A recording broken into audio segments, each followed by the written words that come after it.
Damos inicio a la edición de esta semana de su programa Síntesis. En el día de hoy contamos con el honor de tener con nosotros al doctor Rafael Alburquerque, ex vicepresidente de la República y miembro de la dirección política de la Fuerza del Pueblo. Un doctor a que nosotros queremos mucho en este programa por toda nuestra familia, toda la vida ha sido muy cercana a la familia del doctor Rafael Alburquerque. Doctor, le agradecemos que en este momento nos acompañe en Síntesis. Pues muchísimas gracias, Michelle, por esta invitación. Y como tú dices, pues siempre hemos tenido una relación muy cercana y siempre recuerdo con mucho cariño los años que pasamos juntos, tu padre y yo, en el Colegio La Salle. Claro. Doctor, vamos a iniciar con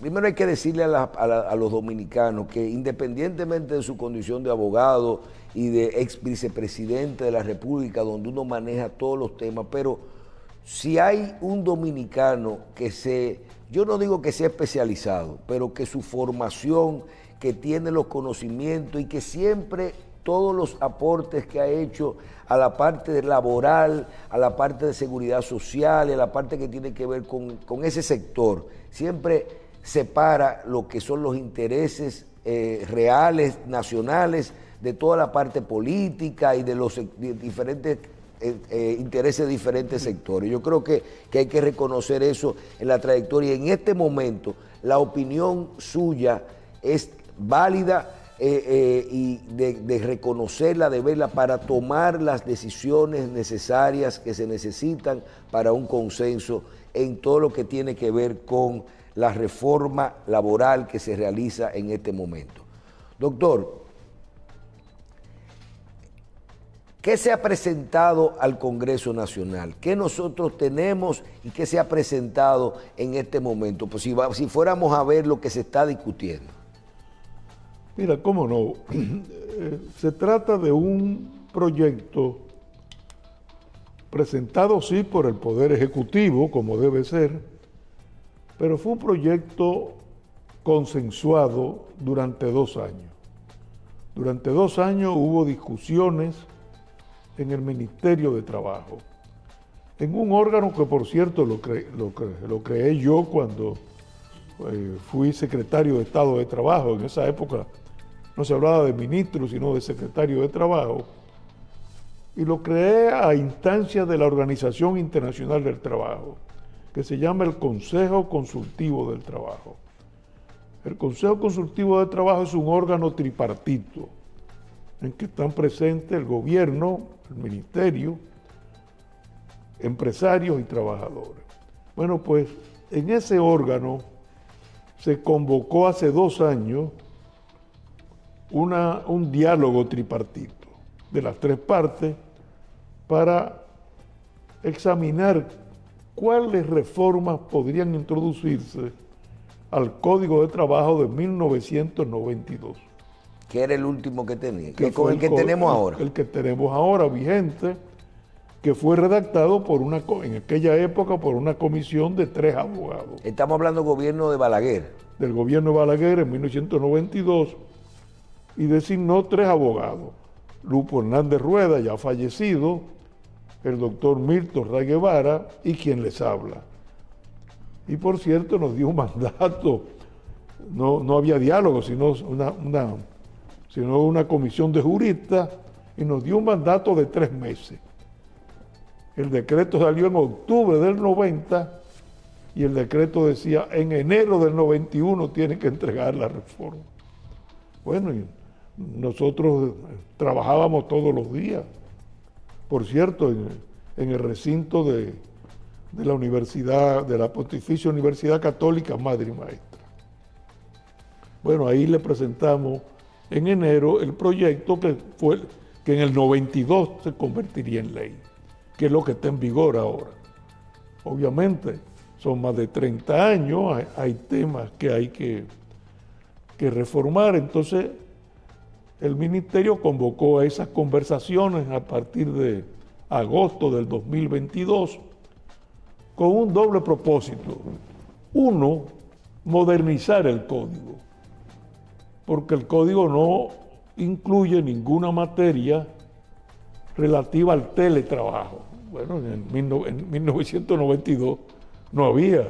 Bueno, todavía hay que modernizar el código, eso fue un tema. Y el otro tema, el corregir distorsiones que se habían producido en la práctica.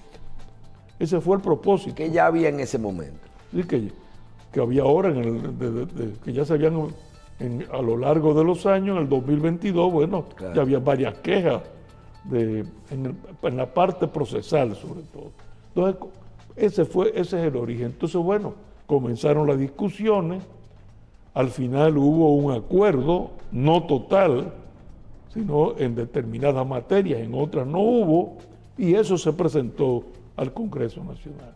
Esa es la historia de esta reforma. Recuerdo cuando se terminó vamos a decir, el proceso de consenso, que asistí al Palacio Nacional a una rueda de prensa hace un par de meses, y el gobierno presentó lo que era esta reforma que iban a llevar al Congreso. Sí. Y ahí estaban todos los sectores, estaba el gobierno, estaban los empresarios y estaban los empleados. Sí, así. Estaban los tres sectores. Y se fue bastante claro. Se presentaron las cosas que habían llegado a un acuerdo. Exacto, así es. Y los que los vimos desde afuera, dijimos, pero mira, hay diálogo. Vamos a hablar un poquito de las cosas que se presentaron como que había consenso.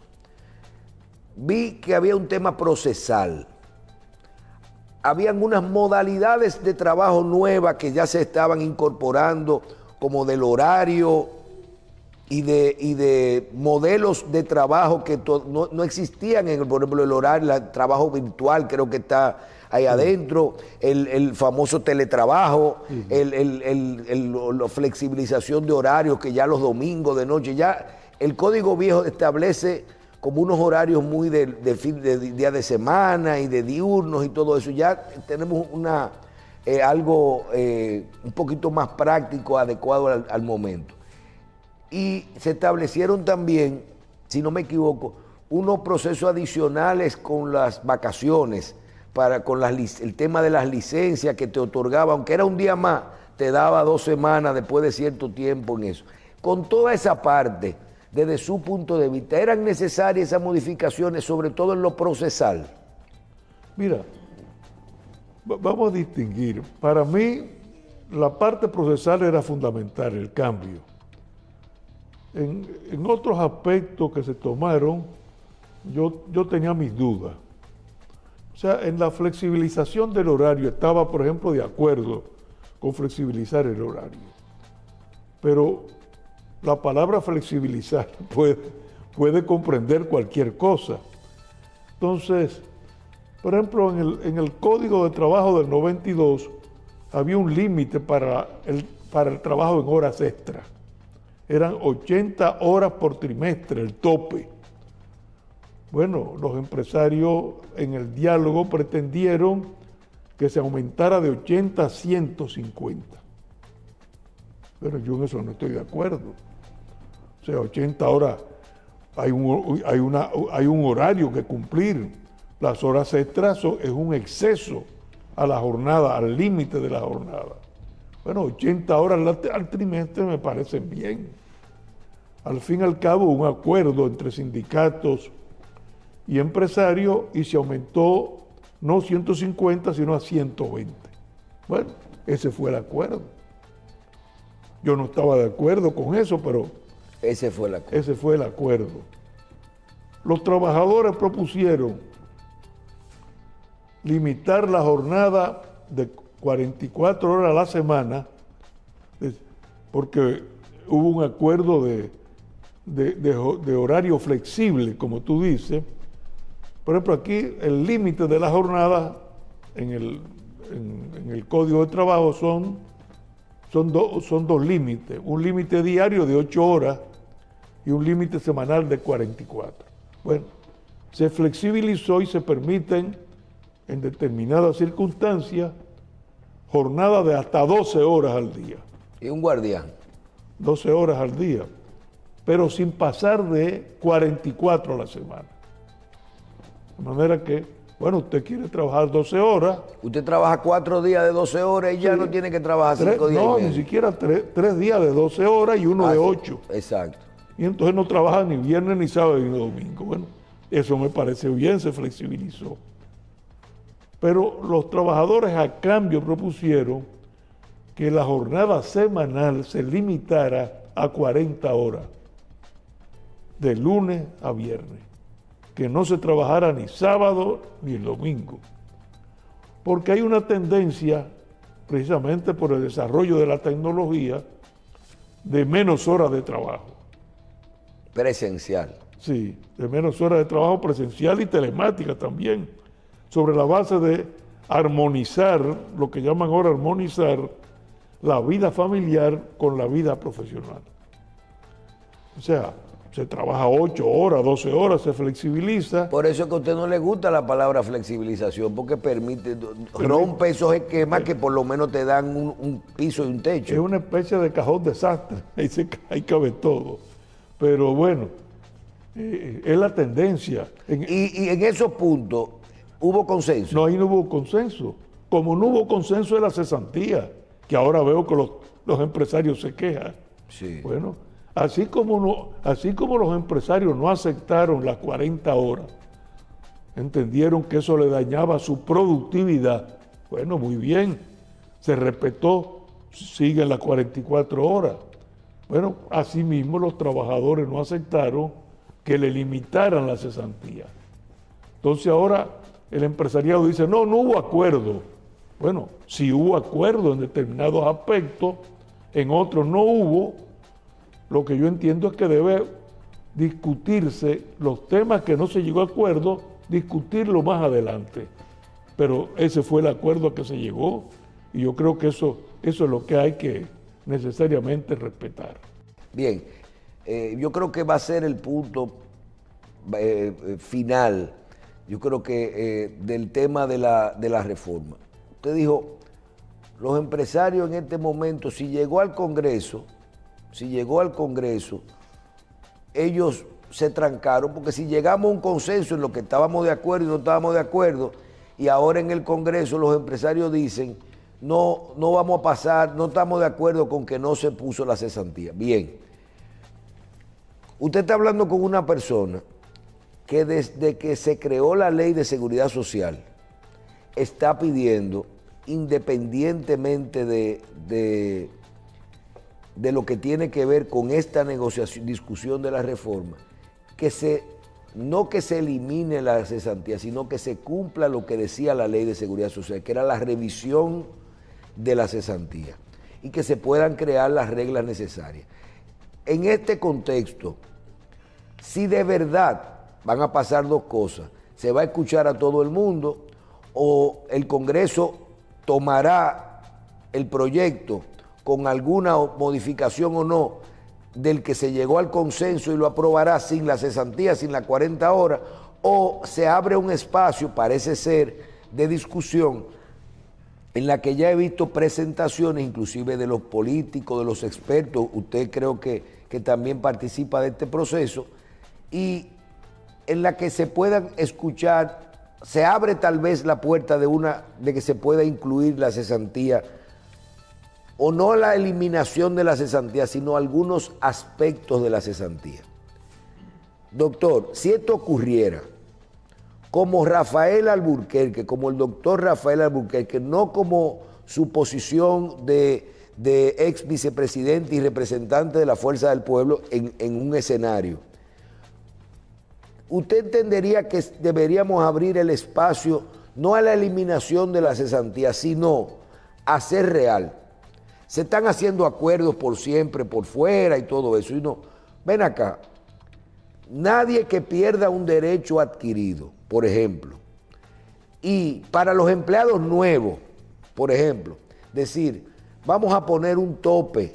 Ahí escuché una propuesta de Marrancini, del presidente del Congreso, póngale un tope de 10 salarios, o vamos a ponerle la posibilidad de tales cosas a los empleados nuevos, que entren con una nueva regulación, con respecto a la cesantía, porque sabemos que tenemos una ley de seguridad social que ya tiene tal vez un seguro de desempleo, que yo había dicho mucho que hace falta un seguro de desempleo en esto. ¿Cuál es su posición con respecto a la cesantía? Mira, con respecto, vamos a ver, yo te respondo con respecto a la cesantía en cuanto al proyecto actual. Yo creo que hubo un acuerdo y los acuerdos hay que respetarlos. Bueno, el acuerdo fue en un 90-98%, en otros puntos no hubo acuerdo. Bueno, eso no significa que cerremos las puertas para futuras discusiones, futuros diálogos. Bueno, que se convoque a un nuevo diálogo. Pero este acuerdo yo creo que debería respetarse. Y al fin y al cabo, óyeme, sería penoso que se perdiera esta oportunidad de este acuerdo por la discusión de un tema, sea la cesantía o sea la jornada de 40 horas. Dejemos eso al lado, habrá tiempo para discutirlo. Usted lo que dice, vamos a aprobar lo que hay consenso y vamos a dejar esos dos temas para seguirlo discutiendo. Para seguirlo discutiendo más adelante. ¿Por qué? Porque la reforma que se ha presentado es importantísimo para el procedimiento laboral. Y si eso se aprueba, si se aprueba con esa reforma, óyeme, el avance va a ser bien importante, sobre todo para el sector empleador. ¿Cuál es el problema en estos momentos prácticos? Bueno, que muchos abogados inescrupulosos han abusado de las garantías ofrecidas por el proceso laboral y entonces los pleitos, compran los casos. Los pleitos se prolongan no para beneficiar al trabajador, para beneficiar económicamente a ese abogado inescrupuloso. Entonces, por ejemplo, solamente te doy un ejemplo. Actualmente la conciliación, hay una conciliación. Usted hace la demanda, pero antes de pasar al juicio, la ley preveía, o prevé, está en vigor todavía, una conciliación. La conciliación la promovía el juez con dos vocales. Un representante de los empleadores, de los empresarios, y un representante de los trabajadores. Claro. Sin ninguna preparación esos vocales. ¿Qué pasó en la práctica en todos estos años? Tú llegas al tribunal y el juez te pregunta, ¿hay acuerdo? Pero no se lo pregunta al trabajador ni al empresario, a los abogados. ¿Hay acuerdo? No, no hay acuerdo. Se levanta acta de un acuerdo y vamos al juicio. Entonces no hay conciliación. Ahora se establece, de aprobarse la ley, la modificación, que va a haber un juez conciliador. Fíjate bien, un juez distinto al juez que va a conocer el juicio. Un juez conciliador y va a estar acompañado no por dos vocales, sino por dos conciliadores. Tú me dices, bueno, pero es lo mismo. No, ¿cuál es la diferencia? Que estos conciliadores van a ser profesionales, adiestrados, preparados, educados por el Ministerio de Trabajo. O sea que van a tener conocimiento en la materia. Van a ser diplomados por el Ministerio y van a ser empleados, pagados por el Ministerio. O sea, van a ser expertos conciliadores. No va a haber audiencia para la conciliación como ahora, frente al público. Va a ser en la oficina del juez. O sea, en privado, para promover la conciliación. Las propias costas. Entonces, muy beneficioso ese tema procesal. Sería, oye, se va a evitar muchos pleitos. No, y realmente ganan los empresarios, ¿verdad? Porque ganan tiempo, pero también porque yo conozco cientos de casos en que al final del pleito los empleados nunca son los que reciben los dineros. No, y al final los reciben los abogados. Ganan los abogados más que el trabajador.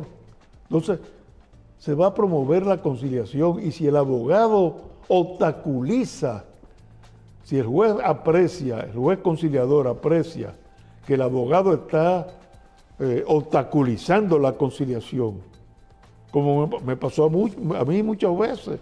Yo recuerdo un caso de una pobre señora, ama de casa, tenía un chofer y lo demandó. Bueno, ella me dijo, mire, yo no quiero pleito, ¿cuánto se le debe?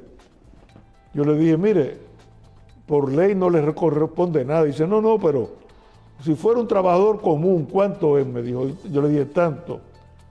Me dio el dinero y yo le dije al juez, aquí está el dinero, evitemos el pleito. El trabajador estaba de acuerdo y el abogado dijo, no, yo no estoy de acuerdo. Por suerte me encontré con un juez muy responsable, probablemente porque era yo el abogado, había sido su profesor, y le dijo al trabajador, ¿usted está de acuerdo con coger los cuartos? Y él dijo, sí. Dice, bueno, pues, déle el dinero y se levanta un acta. Y el juez le dijo, no, mis honorarios. Y el juez le dijo, no, aquí no es cuestión de sus honorarios, aquí es cuestión de los intereses del trabajador y del empresario. Y se acabó el pleito. Ah, pero se portó bien el juez. Claro, pero porque era yo el abogado. No, y fue la conciliación también. Sí, pero sí, eso, sí. entonces, Pero hay que discutir con usted, no con usted de frente, en esa materia es difícil. Y entonces, mire, entonces, en el caso de la cesantía, ok, pues yo creo que eso es un avance. Aprobemos el proyecto como está y dejemos esto para después. Primero, ya primero, no tendría temor de que esto cayera en un proceso como tuvimos la ley, el Código Penal, Procesal Penal, la ley de partido, de que después nunca se quede en el aire esto. Y si fuera así, y a usted lo llama, se aprobó el código sin eso, y le dicen, vamos a abrir una discusión con respecto a la cesantía. Sí. ¿Cuál es su opinión respecto a las palabras, los conceptos cesantía y, por ejemplo, seguro de desempleo, pensiones, esta combinación de cosas que persiguen lo mismo al final de alguna forma y que a veces la gente lo ve como un derecho adquirido y no sabe que se ha ido sustituyendo por otras o que se pueden sustituir por otras alternativas? Mira, vamos a reflexionar, aunque sea brevemente. El seguro de desempleo es importante y ha tenido éxito en los países desarrollados, porque el seguro de desempleo te entrega una suma, un por ciento de tu salario por 2 o 3 meses en lo que tú consigues empleo. Sí consigue. Pero aquí, en la República Dominicana, donde hay un alto índice de desempleo, te darán 2 o 3 meses y a los 3 meses de que vives. Entonces, el seguro de desempleo para mí no es solución en la República Dominicana. La cesantía hay que visualizarla como una indemnización de daños y perjuicios.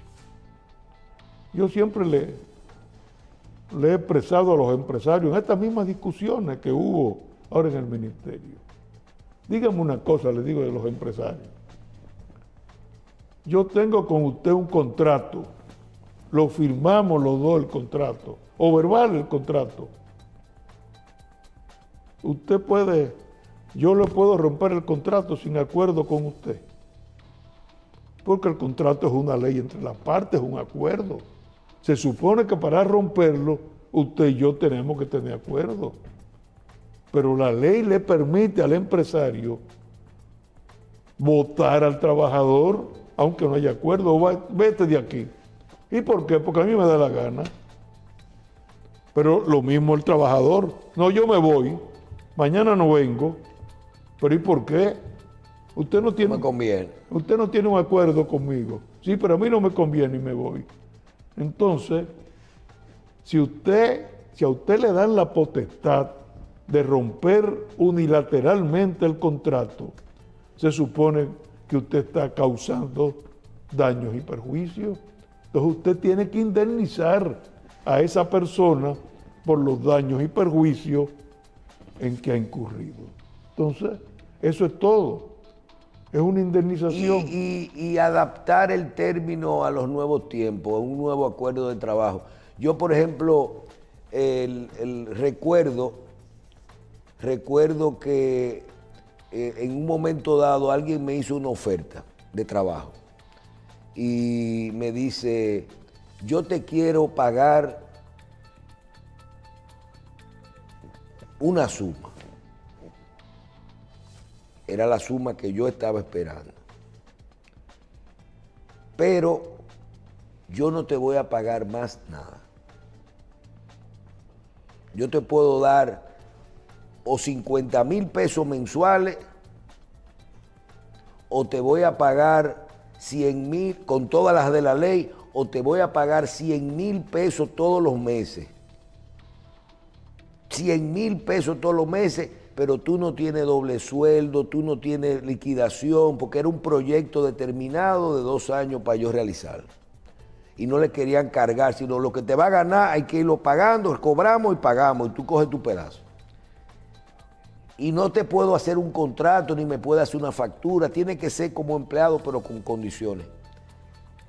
Y nosotros legalmente no encontramos, estando de acuerdo con algo, yo estaba de acuerdo como empleado y él estaba de acuerdo con eso.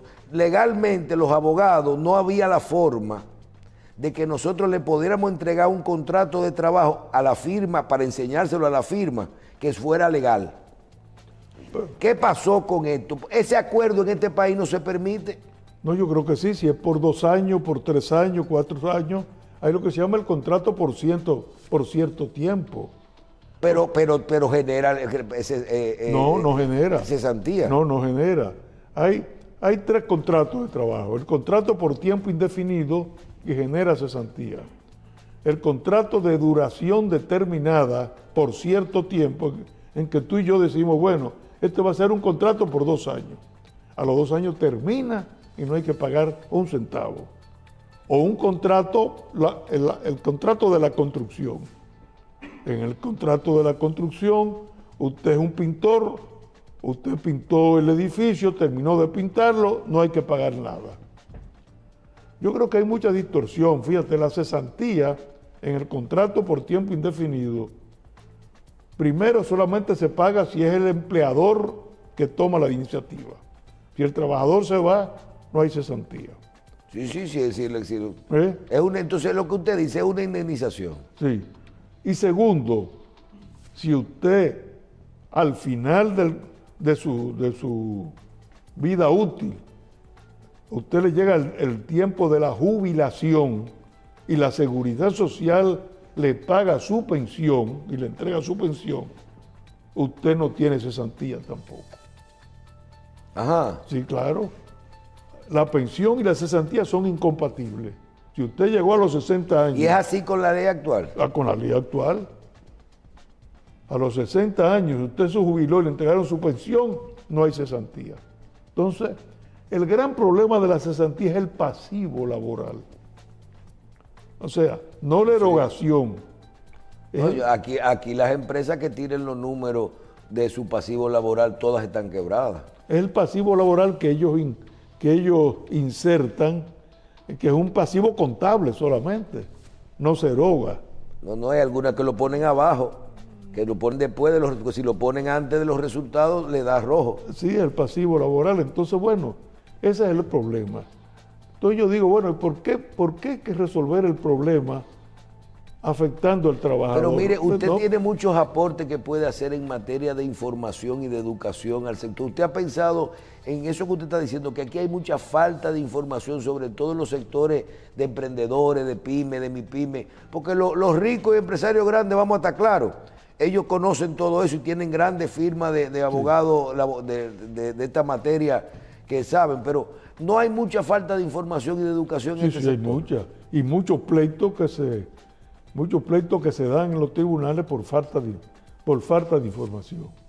Hay muchísimos pleitos que son de esa naturaleza. Bien, doctor, hay 2 áreas que yo quiero su opinión, y ahí yo creo que se puede combinar la experiencia, porque usted que ha sido un hombre de Estado y sabe muy bien, por ejemplo, son 2 renglones que a mí me preocupan en la parte del laboral. Uno es la mano de obra haitiana y otro es el tema del servicio doméstico.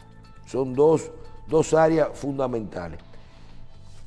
Un señor que fue experto en la materia laboral, que es experto en la materia laboral, vicepresidente de la República, ex vicepresidente de la República, y dice, sabe lo que es la mano de obra en la construcción, la mano de obra en el sector agropecuario, el problema migratorio, pero por otro lado el segundo socio comercial, es lo que nos cuestan el problema en los hospitales, es dominicano, le preocupa la cultura, el patriotismo, los valores, todo eso, conoce el problema, estamos hablando de esto.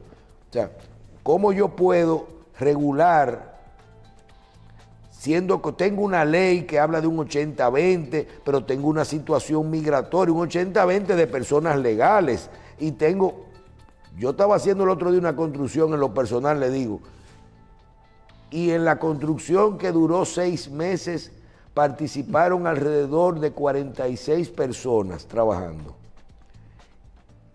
y yo no conseguí un dominicano.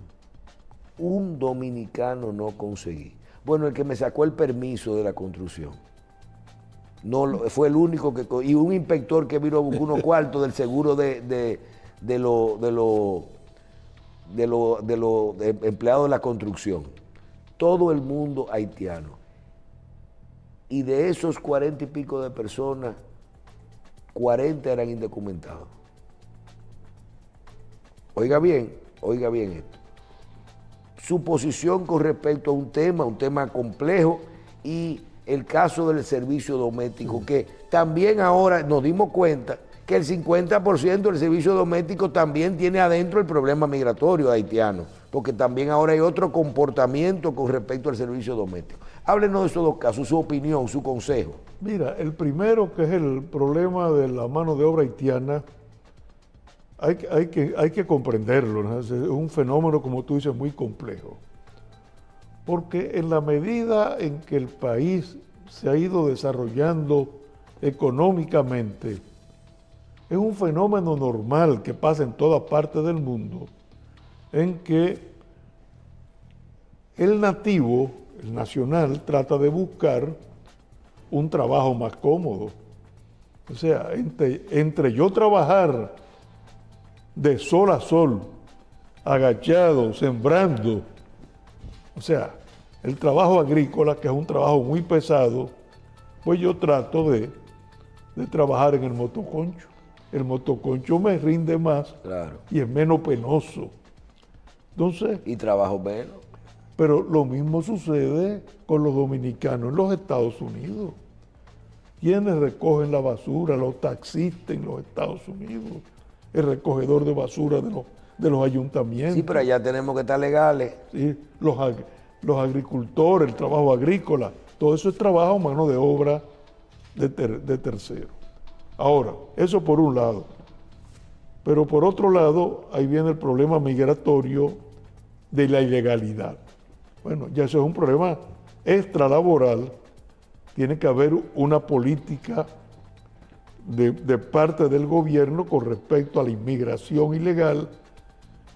Y esa política, bueno, hay los paliativos de levantar un muro en la frontera. Oye, la única forma es la persecución de todos estos traficantes de personas. Traficantes a nivel civiles y a nivel militares. ¿Cómo llega una parturienta haitiana aquí? En avión. No. En un automóvil la trae, es una mafia. Esa mafia hay que perseguirla para evitar eso. Y por otro lado, ya desde el punto de vista laboral, el Estado tiene que asumir su responsabilidad. O sea, ¿qué responsabilidad? Hay que buscar la forma. Hay que tener cuidado con la palabra regular, pero será regular de algún punto, de alguna forma, sin darle algún tipo de ciudadanía ni de residencia. Será un permiso de trabajo temporal, algo así. Sí, no, pero no estoy hablando de eso. Estoy hablando primero de regular la frontera, de que no ingresen inmigración ilegal. Y luego entonces de ver cómo se establecen planes de mecanización del trabajo. O sea, yo he visto, por ejemplo, ya en la construcción, aquellos camiones, ¿te acuerdas? Aquellos camiones que utilizaban el chofer y dos peones para poder bajar la carga. Y 3 hombres, ya una uña atrás. Ahora con uno solo con una uña atrás. Bueno, las construcciones ahora se pueden levantar rápidamente, prefabricadas, sin necesidad de esa mano de obra penosa que rehuye el propio dominicano. La propia agricultura, hay recolectores ya de cosecha, de diferentes tipos de cosecha. En el caso del servicio doméstico. Pero tiene que ayudar al empresario, al pequeño empresario, porque de lo contrario no va a cambiar. No va a cambiar. En el caso del servicio doméstico, ¿usted cree que debiéramos mantener la modalidad que tenemos o que hacerle algunas inclusiones desde el punto de vista se hablaba de unos nuevos beneficios, de ponerle liquidación, de cesantía, y entonces hay una realidad social que eso sería una carga para una familia? En el proyecto se acordó incluir solamente, o sea, actualmente tienen derecho, muchas veces no se cumple, pero tienen derecho a vacaciones, tienen derecho a salario de Navidad. Y se incluyó la jornada, el límite de la jornada. Si la trabajadora no vive en la casa, una jornada de 8 horas. Si la trabajadora vive en la casa, una jornada de 10 horas al día. Entonces, eso fue, bueno, y un preaviso, si tú la vas a votar, avisarle con 5 días de anticipación. Pero, eso se incluyó ahora. Pero no se incluyó prestaciones laborales. Y con los 5 días, me río porque hubo un debate con los 5 días, porque los sindicatos plantearon que fuera lo que es ahora, ¿no es así? 14 días de preaviso. Y los empresarios dijeron, hay que tener cuidado porque si tú le avisas va y te envenena la comida. Te pueden... Me acordé claro. me acordé de aquella campaña en que un expresidente habló de que envenenaba, de que se robaban las mejores carnes. Es así. O sea, yo creo que no, yo creo que hay que tener en cuenta el respeto y la dignidad de que son trabajadoras y trabajadoras. Pero usted conoce a Hipólito. Trabajadoras muy sufridas. Es un trabajo bien difícil. Entonces ya hay que respetar la dignidad también del trabajador. Doctor, para salirnos de la parte ya de laboral, en este momento, el doctor Rafael Alburquerque le habla a los 3 sectores, al sector laboral, al sector de los empleados y al gobierno. Está esto en el Congreso. Si usted tuviera que hablarle a los 3, decirle un mensaje a los 3 en este momento, ¿qué usted le dice con respecto a esa reforma? Bueno, le diría, mire, aprovechen estas modificaciones que se han hecho. Si hay que corregir algo, corrijan lo que se ha mandado. Es decir, el Congreso que trabaje en mejorar lo que se ha mandado, si se quiere, sin alterar el fondo del asunto. Respetemos el acuerdo y no cerremos la puerta para nuevas negociaciones. Permanentemente, si hay un Consejo Consultivo de Trabajo que propicie el diálogo tripartito, yo creo que es un deber del Ministerio de Trabajo de propiciar ese diálogo permanentemente. Y fíjate, ayer en la Escuela del Poder Judicial me invitó junto con el consultor, uno de los asesores del ministro, una reunión muy interesante con todos los jueces laborales del país.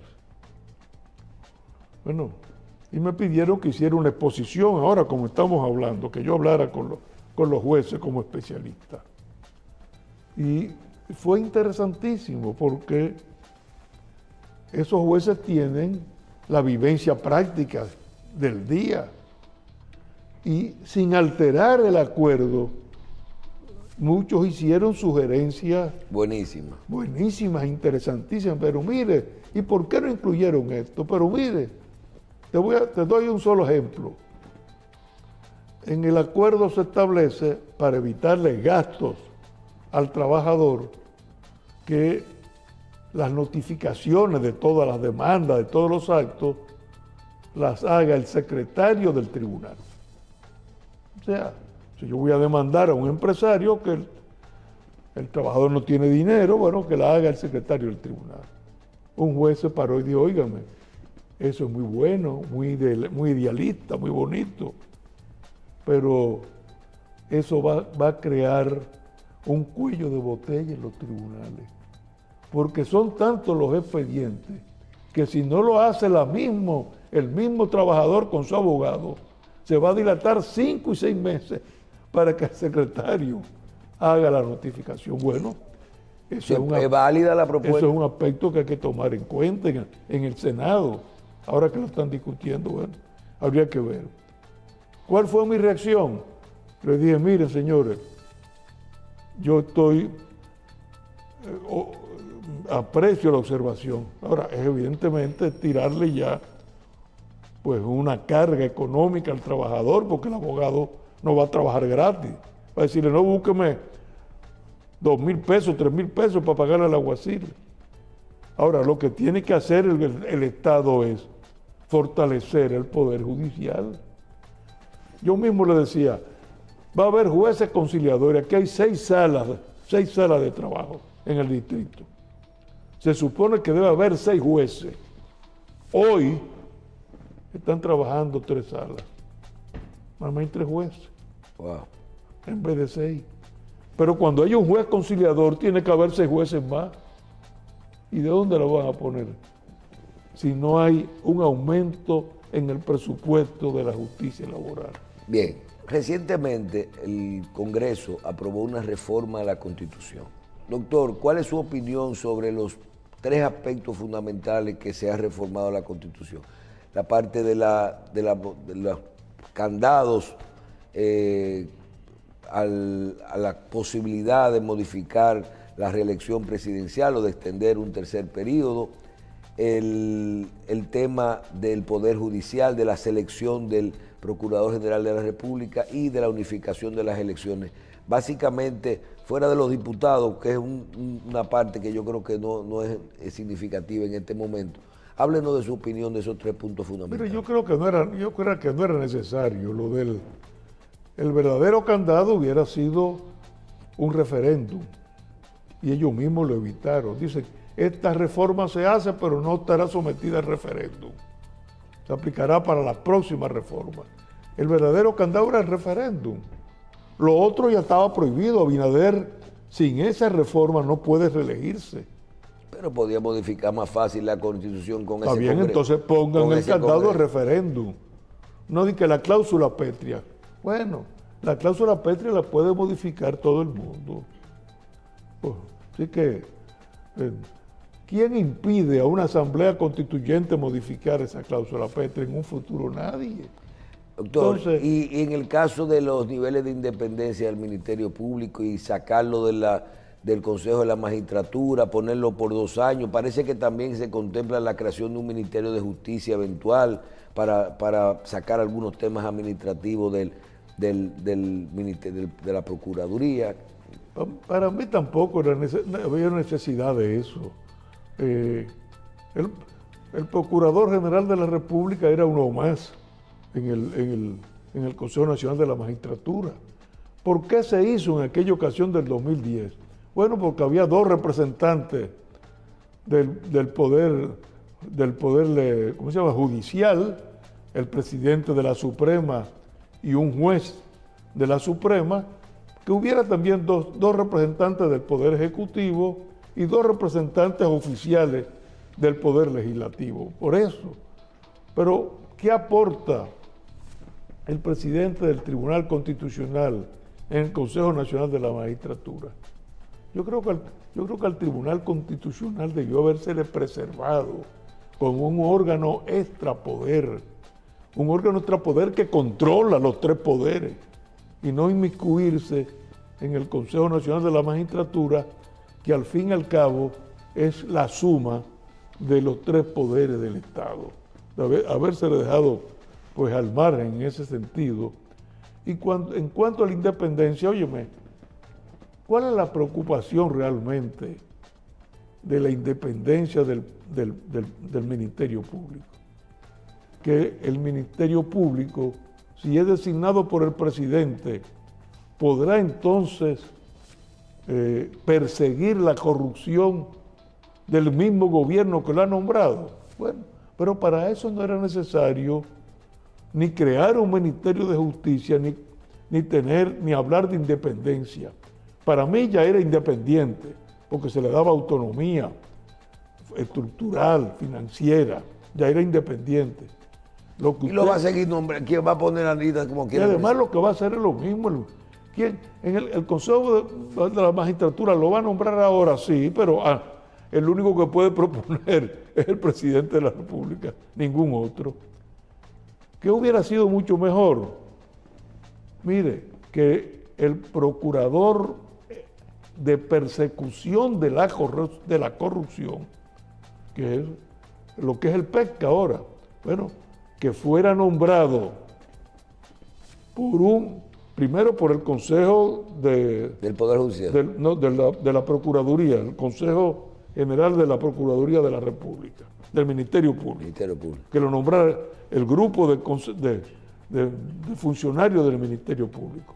Y segundo, que su nombramiento, él fuera inamovible por los 4 años y fuera necesariamente un fiscal de carrera. Yo creo que esa era la opinión también de Jorge Subero, tenía una posición similar a esa de que se separara la persecución de la corrupción, creo, de todo esto.